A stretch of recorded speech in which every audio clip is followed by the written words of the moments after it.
할렐루야. 네, 저는 오늘 이 자리에 못 설 뻔했습니다. 비가 너무 많이 와가지고 아침에 자고 일어나니까 아빠한테 이제 전화가 와 있더라고요. 그 전화를 받아봤더니 절대로 차 끌고 나가지 말라. 절대로 차 끌고 나가지 말라. 밖에 지금 난리가 났다. 라고 하셔서 이게 침대 일어나면은 바로 옆에 창문이 있거든요.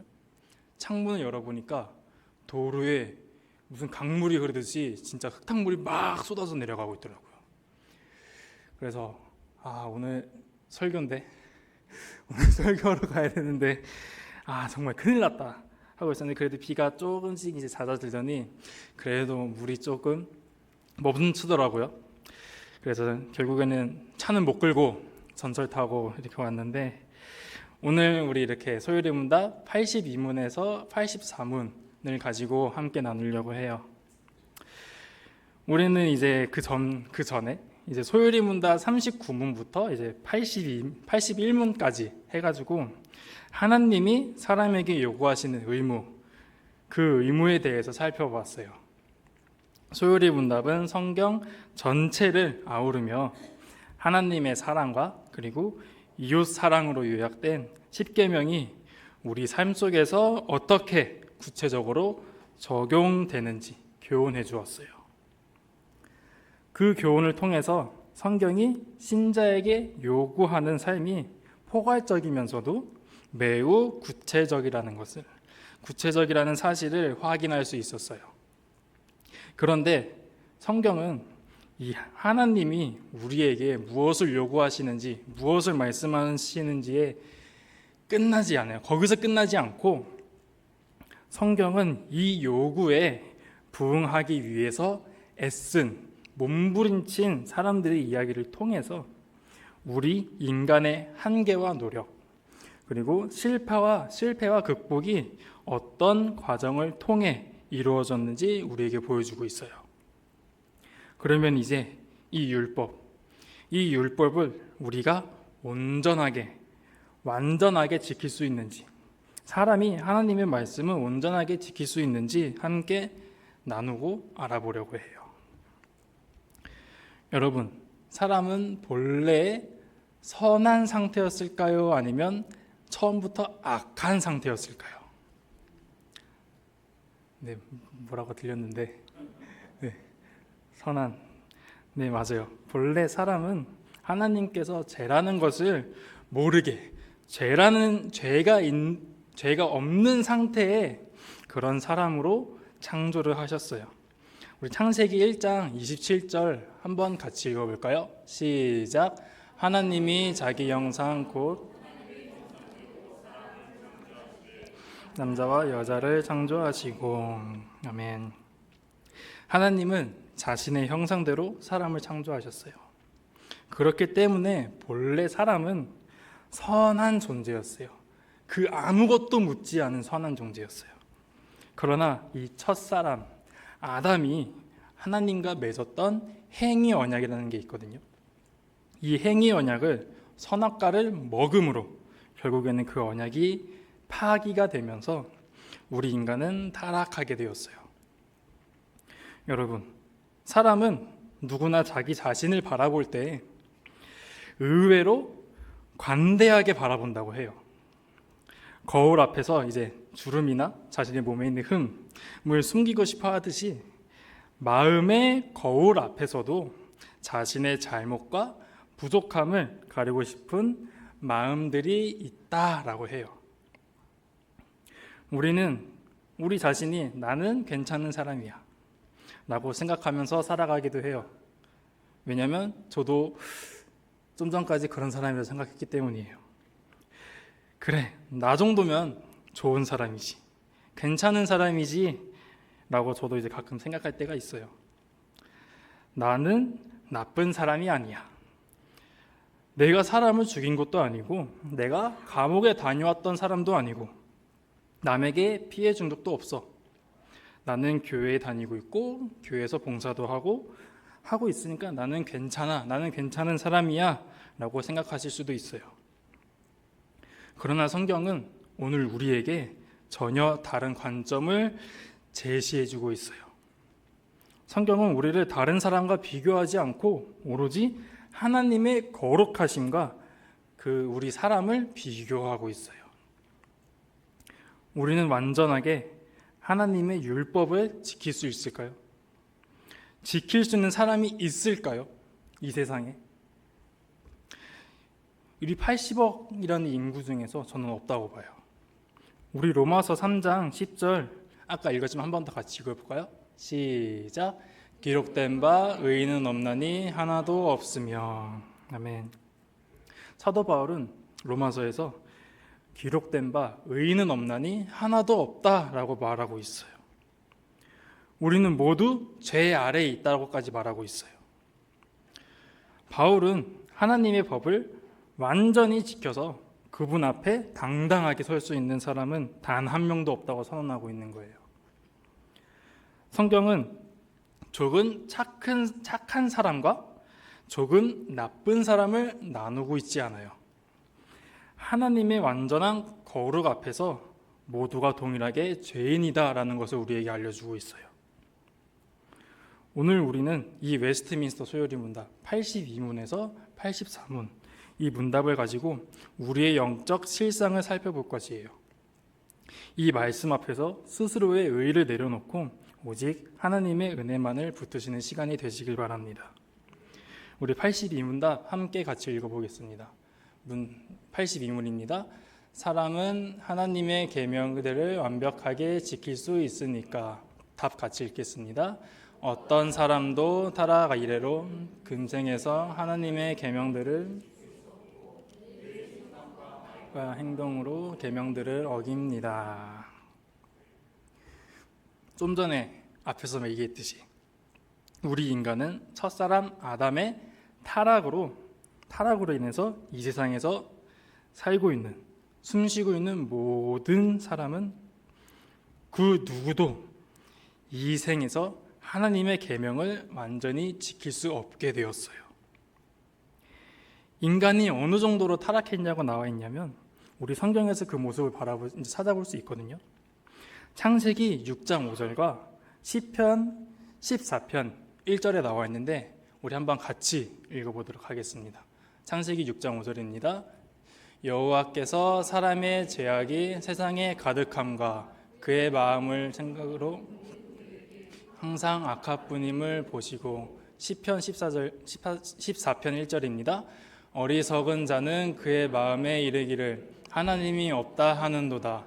그들은 부패하고 그 행실이 가증하니 선을 행하는 자가 없도다. 아멘.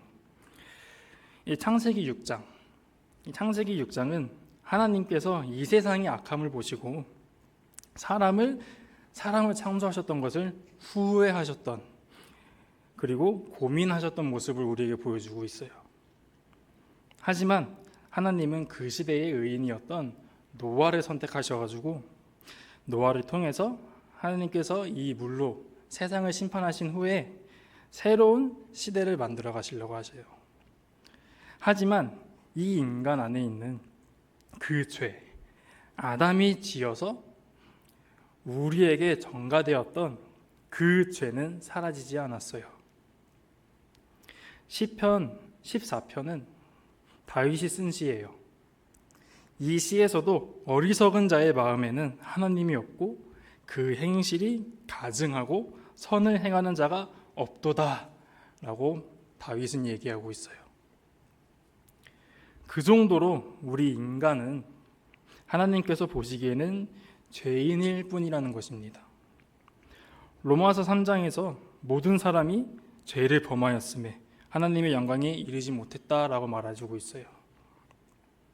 우리가 전적으로 타락했기 때문에 이 부패함이 지성, 감정, 의지 이 모두에 영향을 주었다는 것이에요.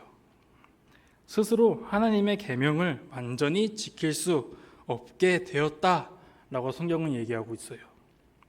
제가 한 가지 예화를 들어보겠습니다. 여러분이 만약에 운전을 하고 있어요. 운전을 하고 있는데 365일 중에 364일은 교통법규를 정말 잘 지켰어요. 정말 잘 지켰는데 딱 한 번 신호를 위반했다고 생각해 봅시다. 여러분이 단 한 번도 신호나 운전 수칙을 어기지 않았지만 단 한 번의 이 신호 위반, 이 신호를 위반했다는 이유로 우리는 범칙금이 나올 거고 벌금이 나올 거고 그리고 또 벌점이 있잖아요. 벌점이 어마어마하게 부과가 될 거예요. 우리가 아무리 365일 중 364일을 잘 지켰다고 해도 그 단 한 번의 실수, 그 단 한 번의 어김 때문에 우리는 처벌을 받는다는 것이에요. 이거는 하나님 앞에서도 마찬가지라는 거예요. 우리가 아무리 하나님 앞에서 열심히 봉사하고 예배하고 교회를 위해서 일한다고 해도 99%의 순종은 우리가 정말 좋은 순종이 맞긴 하거든요. 정말 좋은 순종이 맞지만 하나님의 기준에 있어서는 절대로 전혀 그 하나님의 기준에 미치지 못한다는 것이에요. 야고보서 2장 10절에 보면은 누구든지 온 율법을 지키다가 그 하나를 범하면 모두 범한 자가 되나니 라고 얘기하고 있어요. 우리가 아무리 율법, 이 하나님의 말씀을 잘 지키고 있더라도 단 한 번의 범죄함으로 이 범죄함이 모두 범한 자가 된다라고 야고보서 기자는 얘기해주고 있어요. 여러분, 마가복음 10장에서는 어떤 내용이 나올까요? 마가복음 10장에서는 부자 청년과 예수님의 대화가 나와요. 이 대화에서 부자 청년은 예수님께 물어봐요. 어떻게 해야 내가 영생을 얻을 수 있겠습니까? 라고 예수님께 물어봐요. 그리고 예수님께서는 십계명을 말씀하시죠. 부자 청년은 이 모든 것을 제가 어려서부터 다 지켜왔습니다 라고 말하지만 예수님은 아직 부족한 것이 있다라고 말씀하세요. 너가 가지고 있는 것을 다 팔아서 가난한 자들에게 나눠주고 나를 따라오라 라고 예수님은 말씀하시지만 부자 청년은 근심하면서 예수님을 떠나갑니다. 이 부자 청년은 계명을 다 지켰다고 얘기하고 있지만 그게 아니었어요. 바로 재물에 대한 집착을 포기하지 못했다라는 것이죠. 그는 하나님보다 이 재물을 선택했기 때문에 율법을 다 지키지 못한 것이다 라고 평가할 수 있는 거예요. 현대심리학 연구에 따르면 대부분의 사람들은 자신을 평균 이상으로 도덕적이다라고 생각한다고 합니다. 범죄자들조차도 자신은 본질적으로는 나쁜 사람이 아니다라고 생각한다고 해요. 어찌 보면 되게 좀 웃긴 얘기인데 나는 이유가 있어. 그건 상황 때문이야 라고 변명하고 있다는 것이에요. 그러나 이 변명, 우리의 변명들은 모두 하나님 앞에서는 그 어떠한 변명도 안 된다라는 것이죠. 여러분 혹시 레미제라블이라는 영화 아세요? 제가 오랜만에 한번 레미제라블이라는 영화가 생각나가지고 찾아보니까 2012년에 나온 영화더라고요. 이 영화에서 우리가 흔히 알고 있는 장발장이라는 사람이 나와요. 이 장발장은 배가 너무 고파서 빵을 훔친 죄로 감옥에 가게 돼요. 이 단 한 번의 죄로 평생을 전과자라는 낙인을 가지고 살아가게 돼요. 마찬가지로 우리도 이 단 한 번의 죄로도 죄인이 된 것이에요. 82문은 우리에게 너는 완전히 무너진 존재다. 내 힘으로는 결코 하나님 앞에 설 수 없다라는 것을 알려주고 있어요. 우리가 하나님의 법을 완전히 지킬 수 없는 존재라는 사실을 인정하는 것이 바로 은혜의 시작입니다. 신앙의 핵심은 나는 잘하고 있어. 내가 잘하고 있어가 아니라 나는 하나님의 은혜 없이는 살 수 없어. 이 은혜 없이는 살아갈 수 없어라고 고백하는 것이에요. 그렇다면 우리 83문을 함께 볼 건데 우리 83문답 한번 같이 읽겠습니다. 83문입니다. 법을 어긴 모든 죄가 똑같은 정도로 가진 그리고 몇 가지 다른 죄보다 하나님 보시기에 더 가증스럽습니다. 우리 한번 성경 말씀 읽을 건데요. 로마서 3장 23절 한번 한 목소리로 같이 읽겠습니다. 시작. 모든 사람이 죄를 범하였음에 하나님의 영광에 이르지 못하더니. 아멘. 성경을 통해서 알 수 있는 것은 단 한 가지예요. 모든 죄는 하나님의 법을 어기는 것이고 그 죄로 인해서 하나님의 진노를 받는다는 것이에요. 이것은 아주 정말 심각한 문제입니다. 그런데 성경에서는 이 죄에도 그 무게가 다르다라고 말씀하고 있어요. 우리 성경을 좀 찾아볼 건데 요한복음 19장 11절 한번 같이 읽어볼까요? 시작. 예수께서 대답하시되 위에서 주지 아니하셨더라면 나를 해할 권한이 없으리니 그러므로 나를 내게 넘겨준 자의 죄는 더 크다 하시니라. 아멘. 나를 내게 넘겨준 자의 죄는 더 크다 라고 예수님께서 말씀하세요. 이것은 이제 예수님께서 빌라도에게 하신 말씀이신데 죄가 단순히 같지만은 않고 상황과 그리고 그 책임에 따라서 그 무게가 달라진다라는 것을 우리에게 보여주고 있어요. 우리 누가복음 12장 47절에서 48절도 볼 건데 한번 같이 읽어보겠습니다. 시작. 주인의 뜻을 알고도 준비하지 아니하고 그 뜻대로 행하지 아니한 종은 많이 맞을 것이요. 무릇 많이 맡은 자에게는 많이 요구할 것이요 많이 맡은 자에게는 많이 달라 할 것이니라. 아멘. 이 누가복음 말씀에서 많이 받은 자에게는 많이 요구하실 것이고 많이 맡긴 자에게는 더 많이 달라 할 것이다 라고 말씀하세요.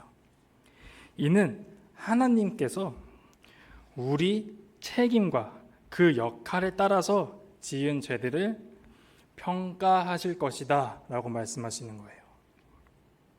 구약의 율법에서도 제사장과 일반 백성의 죄가 다르다고 민수기 18장에서 얘기하고 있어요. 일부 죄는 사형까지 선고될 정도로 중대한 죄로 여겨졌다고 출애굽기 21장에서도 말하고 있습니다. 죄의 경중을 결정하는 요소가 있는데 첫 번째는 고의성이에요. 고의로 지은 죄가 무지 때문에 지은 죄보다 무겁다라고 말씀하고 계세요.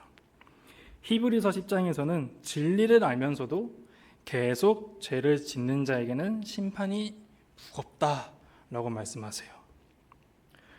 두 번째는 죄가 끼친 영향과 그 범위예요. 죄가 더 많은 사람에게 피해를 주거나 사회 전체에 악영향을 끼치면 그 죄의 무게도 달라진다라고 말하는 것이죠. 마지막으로 책임과 지위에 있다고 해요. 지도자일수록 그리고 신앙인일수록 죄의 책임은 더욱 가중되고 무거워진다는 것입니다. 성경 속에서 이 실제 사례들을 찾아볼 수 있어요. 다윗의 죄와 바리새인들의 위선이에요. 다윗은 자신의 충신인 우리아의 아내인 밧세바를 간음하고 우리아를 죽였어요. 이 죄는 단순히 개인의 죄가 아니라 한 나라의 왕으로서 하나님의 뜻과 백성을 심각하게 배신한 일이라는 것이에요. 그 죄로 인해서 다윗과 그 가족 그리고 그 나라가 큰 고통을 겪게 되었죠. 그리고 바리새인들의 위선이에요. 이 위선은 마태복음 23장 4절에서 7절에 나오는데 이거는 교독하도록 하겠습니다. 제가 먼저 읽겠습니다. 또 무거운 짐들을 묶어 사람의 어깨에 지우되 자기는 이것을 한 손가락으로도 움직이려 하지 아니하며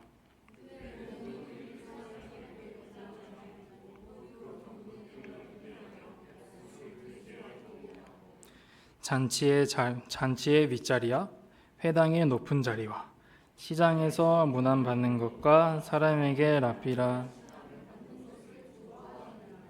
아멘. 예수님은 율법을 잘 알면서도 사람들 앞에서 외식하는 그들을 매우 엄격하게 책망하셨어요.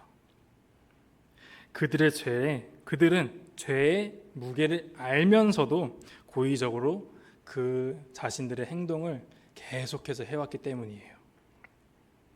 우리는 이것을 성경 속에서뿐만 아니라 실제로 우리 사회에서 그리고 역사 속에서도 찾아볼 수 있어요.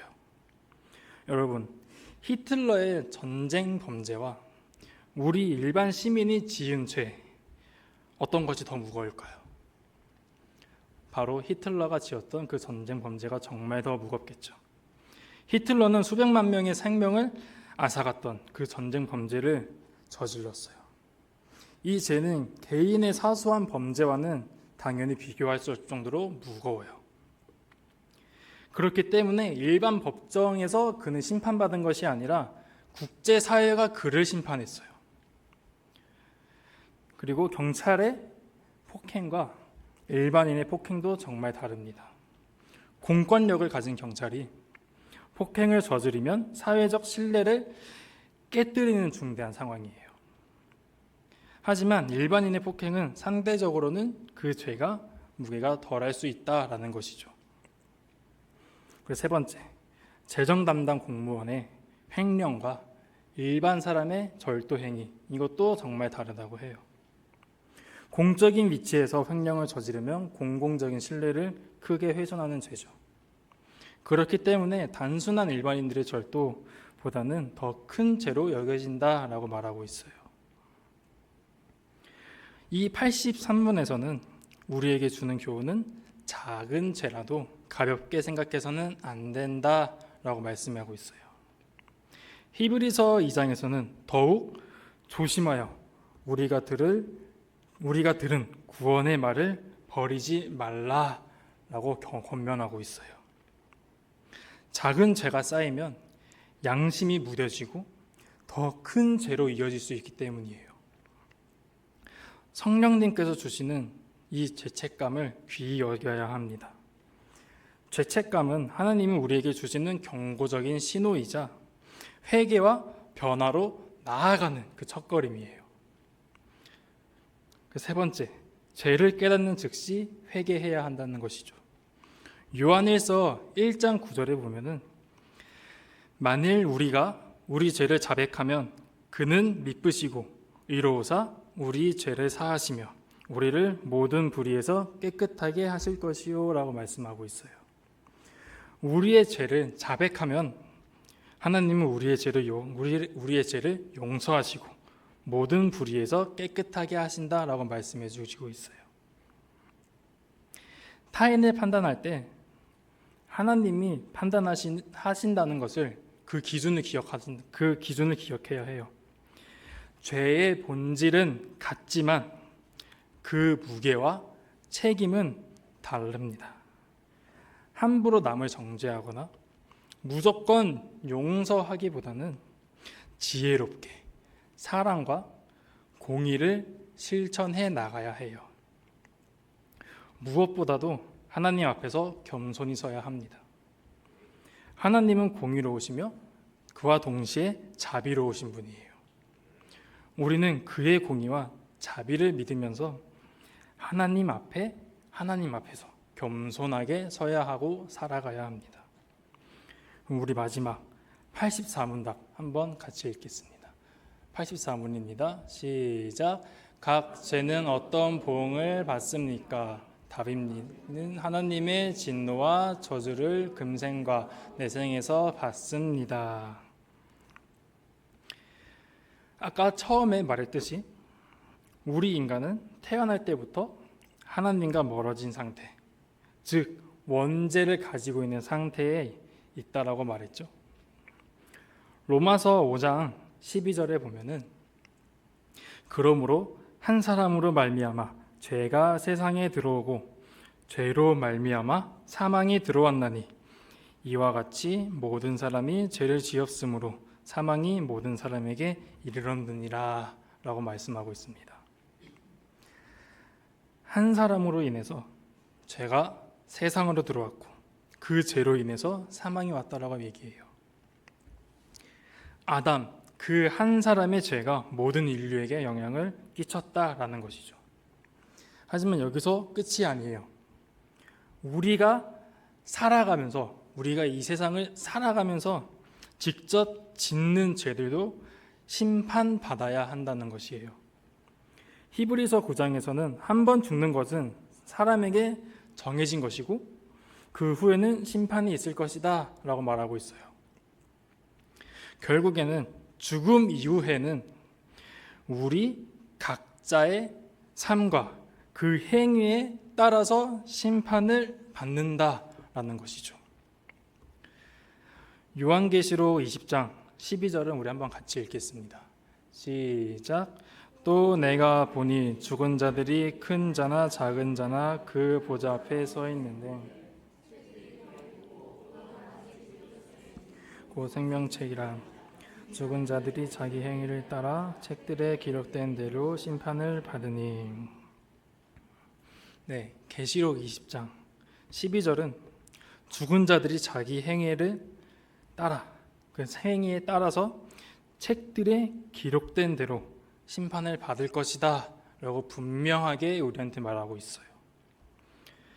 그러니까 우리의 죄가 하나하나 기록되어서 그 심판의 근거가 된다라는 것이죠. 비유로 말씀드리면 이 죄는 우리가 빚낸다 할 때 빚이라고 해야 될까요? 대출 받을 때 우리가 빚이 생기죠? 빚이 생기는데 그것과 같아요. 부모님에게 물려받은 빚도 있고 우리가 살아가면서 스스로 더 많은 빚을 만들어갈 때가 있어요. 그것과 같다는 거예요. 아무리 부모가 빚이 많아도 우리가 추가로 그 빚을 계속해서 지어간다면, 만들어간다면 감당하기가 정말 어렵겠죠. 이 죄도 마찬가지라는 거예요. 이 죄가 계속 쌓이면 감당할 수 없다라는 것이죠. 우리 여호수아서 7장에서는 아간의 죄가 나와요. 이 아간의 죄는 하나님께서 명령하신 것을 어기고 전리품들을 자신의 손으로, 자신의 마음대로 숨겼어요. 그 아간 한 사람의 죄로 인해서 이스라엘 군대가 아이성 전투라는 곳에서 큰 참패를 하고 맙니다. 그 패배로 결국에는 아간의 죄가 드러나고 그 아간과 그의 가족이 심판을 받게 되죠. 이처럼 한 사람의 죄가 공동체 전체에 큰 영향을 끼칠 수도 있다는 것을 보여주는 거예요. 우리 이 84문이 우리에게 주는 교훈은 하나님의 심판은 절대로 피할 수 없다라는 것이에요. 우리가 아무리 죄를 숨기고 회피하려고 해도 하나님은 이 모든 것을 알고 계시고 반드시 심판하신다라는 것이죠. 그렇기 때문에 죄를 가볍게 여겨서는 안 된다라는 것이에요. 우리 삶 속에서 죄를 멀리하고 회개하는 삶을 살아가야 합니다. 죄를 짓는 즉시 하나님 앞으로 돌아가야 해요. 우리가 개인만의 문제가 아니라 공동체에도 영향을 미친다는 거예요. 그 죄가. 그러니까 서로에게 책임감을 가지고 바르게 살아가야 해요. 언제나 죽음 이후에 있을 하나님의 심판을 기억하며 이 땅에서 복음을 붙들고 살아가야 한다는 것을 잊지 마시길 바랍니다. 오늘 이 하루가 매일매일이 우리 인생에서 가장 중요한 날임을 잊지 마시길 바랍니다. 오늘 이 소요리 문답 82문에서 84문이 우리에게 보여주는 것은 우리 자신의 상태를 상세하게 보여주고 있어요. 인간은 결코 율법을 완전하게 지킬 수 없으며 스스로의 죄의 무게를 온전히 인식하지 못한다라는 것이죠. 죄는 우리의 마음과 삶을 깊이 파고들어서 무너뜨리고 결국은 우리는 하나님의 공의로운 심판 아래에 놓이게 된다는 것이에요. 이 현실 앞에서 우리는 절망할 수밖에 없어요. 그러나 이 절망이 바로 우리에게 복음이 필요한 이유고, 그리고 그 복음을 붙잡아야 할 이유인 것입니다. 하나님께서 우리를 이 멸망과 심판에서 구원하시기 위해 가장 큰 사랑을 보내주셨어요. 우리 로마서 3장 24절 한 번 더 같이 읽겠습니다. 시작. 그리스도 예수 안에 있는 속량으로 말미암아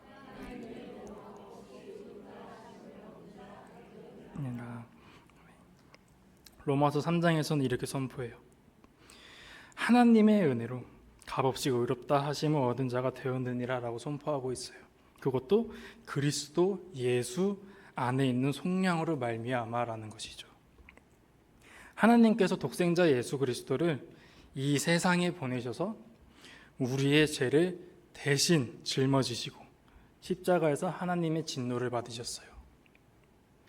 이 십자가의 달리심으로 우리는 결코 얻을 수 없었던 완전한 의가 우리한테 전가되었다는 것이고, 이것을 고린도후서 5장에서는 말하고 있어요.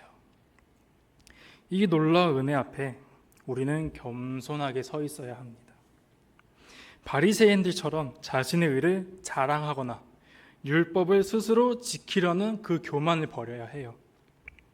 우리는 단지 예수 그리스도의 의를 의지할 때만, 그 의를 의지할 때만 하나님 앞에 온전하게 설 수 있다는 것을 믿으시길 바랍니다. 오늘 이 시간 우리의 마음을 다해 예수 그리스도의 복음 앞에 나아가시길 바라요. 자신의 죄를 인정하고 회개하며 오직 그리스도의 십자가와 부활로 주어진 새 생명을 붙잡으시길 바랍니다. 하나님은 여러분을 아직 계속 부르고 계시며 그 은혜로 참된 자유와 참된 평안을 누리실 것입니다. 마지막으로 우리 82문에서 84문이 우리에게 주는 도전을 나누고 마치겠습니다. 첫 번째입니다. 자기 인식의 도전이에요.